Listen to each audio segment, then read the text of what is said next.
বিসমিল্লাহির রহমানির রহিম।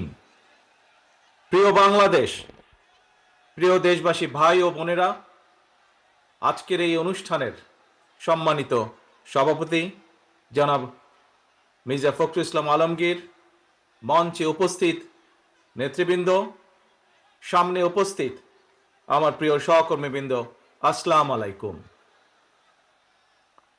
বাংলাদেশের বীর ছাত্র জনতা, নারী, শিশু, কৃষক, শ্রমিক, সকল শ্রেণী পেশার মানুষ, সর্বস্তরের জনগণ বিশ্বকে দেখিয়ে দিয়েছে বাংলাদেশের জনগণ বন্দুকের সামনে বুক পেতে দিতে রাজি, তবুও তারা স্বৈর শাসনকে মেনে নিতে রাজি নয়। বাংলাদেশের সবচেয়ে জনপ্রিয় গণতান্ত্রিক রাজনৈতিক দল বিএনপির পক্ষ থেকে বাংলাদেশের গণতন্ত্রকামী বীর জনগণকে জানাই আন্তর্জাতিক গণতন্ত্র দিবসের সংগ্রামী শুভেচ্ছা। প্রিয় ভাই বোনেরা, গণতন্ত্র প্রতিষ্ঠার সংগ্রামে শহীদ মৃত্যুবরণ করেছেন যারা, আহত হয়েছেন যারা, হাত পা চোখ হারিয়ে চিরতরে পঙ্গুত্ব বরণ করেছেন, দেশের গণতান্ত্রিকামী জনগণ আজীবন তাদের এই আত্মত্যাগ এবং অবদান শ্রদ্ধার সঙ্গে স্মরণ করবেন। হতাহতদের প্রতিটি পরিবারের প্রতি অবশ্যই রাষ্ট্র তার যথাযথ দায়িত্ব পালন করবে বলে আমরা বিশ্বাস করি। লাখো শহীদের বিনিময়ে অর্জিত স্বাধীন গণতান্ত্রিক বাংলাদেশের রাষ্ট্র, রাজনীতি, শাসন প্রশাসন হওয়ার কথা ছিল government of the people, by the people, for the people. অথচ গত 15 বছর বাংলাদেশে মাফিয়া শাসন চালু করা হয়েছিল। দেশে বিদেশে পলাতক স্বৈরাচার বিনা ভোটের সেই সরকারের পরিচয় হয়ে উঠেছিল government of the mafia, by the mafia, for the mafia. প্রিয় দেশবাসী, এই মাফিয়া চক্র দেশকে সর্বক্ষেত্রে ভঙ্গুর করে দিয়েছিল। দেশকে সম্পূর্ণ আমদানি নির্ভর, ঋণ নির্ভর এবং পরনির্ভরশীল রাষ্ট্রে পরিণত করেছিল। মাফিয়া চক্র দেশের ব্যাংকগুলোকে পর্যন্ত দেউলিয়া করে দিয়েছিল। গত 1.5 দশকে দেশ থেকে প্রায় 17 লক্ষ কোটি টাকারও বেশি পাচার হয়ে করে দিয়েছে এরা। 5ই আগস্টের পতিত স্বৈরাচারের বেপরোয়া দুর্নীতি আর লুটপাটের কারণে বাংলাদেশের বৈদেশিক ঋণ বর্তমানে $100 বিলিয়ন বেশি ছাড়িয়েছে। বাংলাদেশে আজ যে শিশুটি জন্ম নিয়েছে কোনো কারণ ছাড়াই, সেই নিষ্পাপ শিশুটিরও মাথাপিছু ঋণ কমপক্ষে 1.5 লক্ষ টাকা। প্রিয় ভাই বোনেরা, মাফিয়া চক্র দেশকে শুধু অর্থনৈতিকভাবেই ভঙ্গুর করে দেয়নি, দেশের আর্থ সামাজিক সাংস্কৃতিক এবং রাজনৈতিক রীতিনীতিকেও ধ্বংস করে দিয়েছে। প্রতিটি সাংবিধানিক এবং বিধিবদ্ধ প্রতিষ্ঠান অকার্যকর করে ফেলা হয়েছিল। খোদ বিচার বিভাগকেই ফ্যাসিবাদের সূতিকাগারে পরিণত করা হয়েছিল। একটি রাষ্ট্র কতটা সভ্য এবং গণতান্ত্রিক সেটি দেশের আইন শৃঙ্খলা বাহিনীর আচরণে স্পষ্ট হয়ে ওঠে। কিন্তু মাফিয়া চক্র দলীয় স্বার্থে ব্যবহার করতে গিয়ে দেশের আইন শৃঙ্খলা বাহিনীকেও সম্পূর্ণ বিপর্যস্ত করে দিয়েছে। গণতন্ত্রকামী প্রিয় ভাই ও বোনেরা, অন্যায়, অনিয়ম আর অরাজকতার বিরুদ্ধে গণবিস্ফোরণে মাফিয়া চক্রের প্রধান দেশ ছেড়ে পালানোর পর দেশে মাফিয়া শাসন শোষণের অবসান ঘটেছে। পতিত স্বৈরাচারের পলায়নের মধ্যে দিয়ে একটি গণতান্ত্রিক মানবিক বাংলাদেশ গড়ার পথে প্রধান বাধা হয়তো দূর হয়েছে, তবে বাধা দূর হলেও মাফিয়া চক্রের রেখে যাওয়া 15 বছরের জঞ্জাল কিন্তু এখনো দূর হয়নি।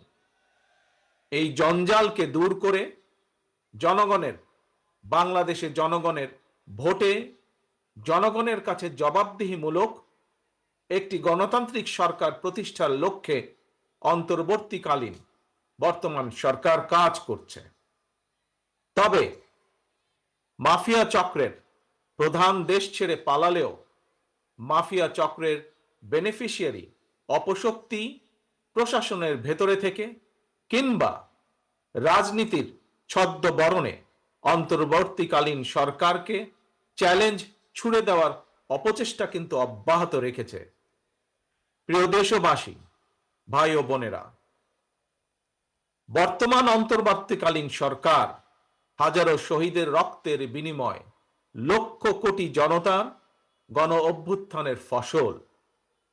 এই সরকারের কোনো কোনো কার্যক্রম সকলের কাছে হয়তো সাফল্য হিসাবে বিবেচিত নাও হতে পারে, কিন্তু এটি আমাদের প্রত্যেককে মনে রাখতে হবে, এই সরকারের ব্যর্থতা আমাদের সকলের ব্যর্থতা, বাংলাদেশের পক্ষের গণতান্ত্রিকামী জনগণের ব্যর্থতা। সুতরাং এই অন্তর্বর্তীকালীন সরকারকে কোনোভাবেই ব্যর্থ হতে দেওয়া যাবে না।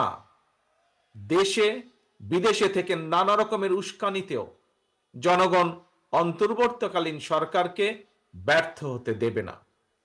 তবে অন্তর্বর্তীকালীন সরকার যাতে নিজেরাই নিজেদের ব্যর্থতার কারণ না হয়ে দাঁড়ায়, সে ব্যাপারে তাদেরকেও সতর্ক থাকতে হবে।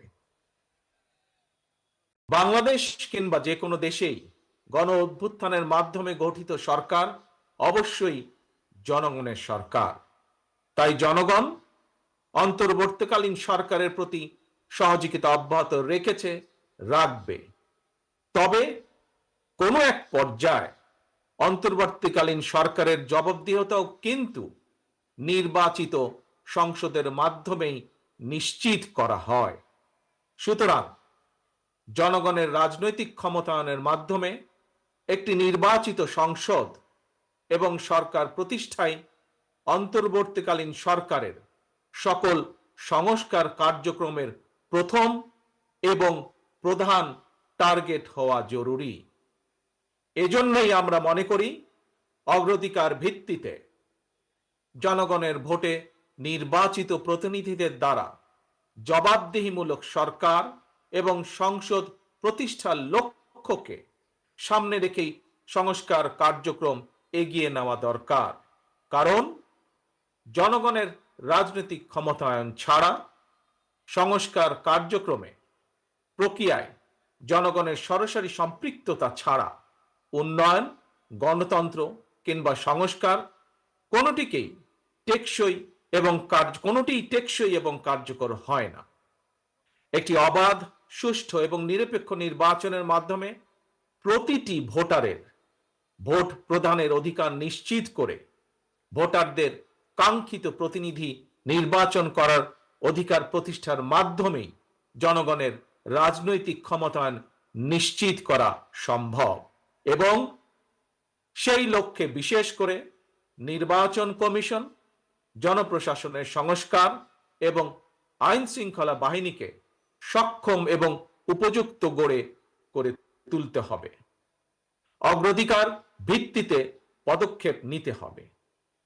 অন্তর্বর্তীকালীন সরকার ইতিমধ্যেই বেশ কিছু ক্ষেত্রে সংস্কার কার্যক্রম হাতে নিয়েছে।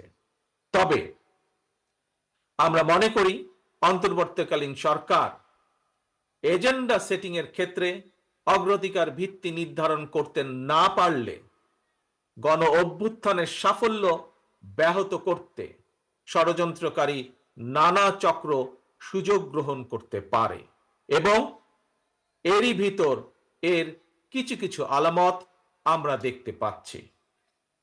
প্রিয় দেশবাসী, এবারের গণ অভ্যুত্থানের চরিত্র অতীতের যে কোনো গণ অভ্যুত্থানের চেয়ে ব্যতিক্রম। কেন ব্যতিক্রম? কারণ পলাতক স্বৈরাচারের অবৈধ শাসনকালে সকল গণতান্ত্রিক অধিকার, মানবাধিকার হারিয়ে জনগণ পরাধীনতার শৃঙ্খলে আবদ্ধ হয়ে পড়েছিল।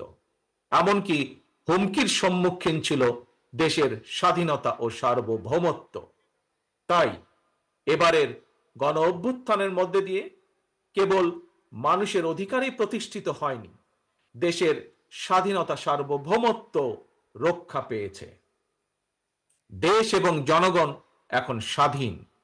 গুম, খুন, অপহরণ আর বিভীষিকাময় আয়নাঘরের আতঙ্ক মুক্ত। স্বাধীনতা সার্বভৌমত্ব রক্ষার পর এবার দেশ এবং জনগণের স্বাধীনতা সুরক্ষায় প্রথম কাজ হতে হবে রাষ্ট্র এবং সমাজে মানুষের গণতান্ত্রিক অধিকার এবং লুণ্ঠিত ভোটের অধিকারকে পুনঃপ্রতিষ্ঠিত করা। তাই প্রিয় ভাই ও বোনেরা, দেশে বর্তমানে প্রায় 12.5 কোটি ভোটার। এর মধ্যে 2009 সাল থেকে এ পর্যন্ত ভোটার তালিকায় প্রায় 2.5 কোটিরও বেশি নতুন ভোটার সংযুক্ত হয়েছেন। ভোটার হবার পর তরুণ প্রজন্মের এই 2.5 কোটিরও বেশি ভোটার একটিও জাতীয় নির্বাচনে ভোট দেবার সুযোগ পায়নি। ভোট দিয়ে তারা তাদের কাঙ্ক্ষিত জনপ্রতিনিধি নির্বাচন করতে পারেনি, অথবা তাদের নিজেরাও কেউ ভোটে নির্বাচিত হয়ে জনগণের প্রতিনিধিত্ব করার সুযোগ পায়নি। বিএনপি বিশ্বাস করে, বিএনপি মনে করে দেশের জনশক্তির অর্ধেক নারী এবং তারুণ্যের এই বৃহৎ অংশকে রাজনৈতিক অংশীদারিত্বের বাইরে রেখে একটি বৈষম্যহীন মানবিক রাষ্ট্র গঠন সম্ভব নয়। সংবিধান কিংবা প্রবিধানে যাই থাকুক, জনগণের রাজনৈতিক এবং অর্থনৈতিক ক্ষমতা নিশ্চিত করা না গেলে, সংস্কার প্রক্রিয়ায় জনগণকে সম্পৃক্ত করা না গেলে শেষ পর্যন্ত কোনো সংস্কার কার্যক্রমেরই কার্যকরী ফল পাওয়া যাবে না। প্রিয় দেশবাসী, ভাই ও বোনেরা, রাষ্ট্র, রাজনীতি এবং রাজনৈতিক দল হিসেবে বিএনপি দলীয় রাজনৈতিক কার্যক্রম সংস্কারের লক্ষ্যে প্রথমে 2022, পরবর্তীতে 2023 সালে বাংলাদেশের পক্ষের গণতান্ত্রিক রাজনৈতিক দলগুলোর প্রতিনিধিদের উপস্থিতিতে 31 দফা কর্মসূচি ঘোষণা করেছিল। তবে ঘোষিত 31 দফাই শেষ কথা নয়। বিএনপি মনে করে রাষ্ট্র কিংবা রাজনীতি সকল ক্ষেত্রেই সংস্কার কার্যক্রম একটি ধারাবাহিক এবং চলমান প্রক্রিয়া। সুতরাং রাষ্ট্র এবং রাজনীতি সংস্কারে বিএনপি ঘোষিত 31 দফা সংস্কার কর্মসূচির আরো প্রয়োজনীয় পরিবর্তন পরিমার্জনকেও বিএনপি স্বাগত জানায়। এমনকি কেউ যদি মনে করেন একটি উন্নত এবং নিরাপদ বাংলাদেশের জন্য আরো নতুন রাজনৈতিক দলের প্রয়োজন রয়েছে, তাতেও দোষের কিছু নেই। কারণ শেষ পর্যন্ত জনগণই চূড়ান্ত সিদ্ধান্ত নেবে। জনগণ কাকে সমর্থন জানাবে কিংবা কাকে সমর্থন দেবে না, এটি তাদেরই চূড়ান্ত বিষয়। এ কারণেই বিএনপি বরাবর জনগণের ভোটের অধিকারের উপর জোর দিয়েছে। বিএনপি মনে করে একমাত্র অবাধ, সুষ্ঠু নির্বাচনের মাধ্যমেই রাষ্ট্র, রাজনীতি এবং রাজনৈতিক বন্দোবস্তের সঙ্গে জনগণের প্রত্যক্ষ অংশদারিত্ব তৈরি হয়। গণতান্ত্রিক আমি প্রিয় ভাই ও বোনেরা, গণ অভ্যুত্থান কিংবা সংস্কার কার্যক্রম নিয়ে রাজনীতির মাঠে নানা রকম কথা হচ্ছে। গণতান্ত্রিক রাজনীতিতে এটি একটি স্বাভাবিক এবং গ্রহণযোগ্য রীতি। প্রত্যেকেই তাদের নিজ নিজ দৃষ্টিভঙ্গি প্রকাশ করবেন, এটিই স্বাভাবিক। এই নিয়ে বিচলিত হওয়ার কোনোই কিছু নেই। একজন রাজনৈতিক কর্মী হিসাবে আমি বিশ্বাস করি, ফৌজদারি অপরাধের বিচার যেমন বিচারিক আদালতে হয়, ঠিক তেমনি রাজনৈতিক কর্মকাণ্ড কিংবা রাজনৈতিক আচরণের বিচার হয় জনগণের আদালতে। আমি আগেও বলেছি, আজ আবারও আপনাদের সামনে বলতে চাই, ক্ষমতার পরিবর্তন মানে শুধু রাষ্ট্র ক্ষমতার হাত বদল নয়। ক্ষমতার পরিবর্তন মানে রাষ্ট্র এবং রাজনীতির গুণগত পরিবর্তন। তাই প্রতিটি রাজনৈতিক নেতাকর্মীর মনে রাখা প্রয়োজন, রাজনীতির গুণ পরিবর্তনের জন্য রাজনৈতিক দলের নেতাকর্মীদের আচার আচরণেও গুণগত পরিবর্তন জরুরি। সুতরাং আমার আহ্বান, কোনো প্রলোভন কিংবা উস্কানিতে বিভ্রান্ত না হয়ে জ্ঞানভিত্তিক রাষ্ট্র এবং সমাজের নেতৃত্ব দানের জন্য নিজেদেরকে প্রস্তুত করুন। গণতান্ত্রিক আমি প্রিয় ভাই ও বোনেরা, হাজারো শহীদের রক্ত স্নাত এই রাজপথে আজ আপনাদের এই স্বতঃস্ফূর্ত উপস্থিতির অর্থ জনগণের কাঙ্ক্ষিত বৈষম্যহীন বাংলাদেশ গড়ার এই যাত্রা পথে বাংলাদেশের পক্ষের শক্তিকে আরো কিছু পথ পাড়ি দিতে হবে। তবে সেই পথ অবশ্যই নয় সন্ত্রাস, সংঘর্ষ, প্রতিশোধ কিংবা প্রতিহিংসা, বরং সেই পথ হবে ধৈর্য, সহনশীলতা এবং সমঝোতা। প্রিয় ভাই বোনেরা, সবশেষে বলতে চাই, সংস্কার কার্যক্রমের পথ ধরে নির্বাচনী রোড ম্যাপে উঠবে আমাদের প্রিয় বাংলাদেশ। সুতরাং আসুন আমরা সবাই কাজের মাধ্যমে জনগণের বিশ্বাস, জনগণের ভালোবাসা অর্জন করি, জনগণকে সঙ্গে রাখি, জনগণের সঙ্গে থাকি। আল্লাহ হাফেজ। বাংলাদেশ জিন্দাবাদ। বাংলাদেশ জাতীয়তাবাদী দল জিন্দাবাদ। ধন্যবাদ।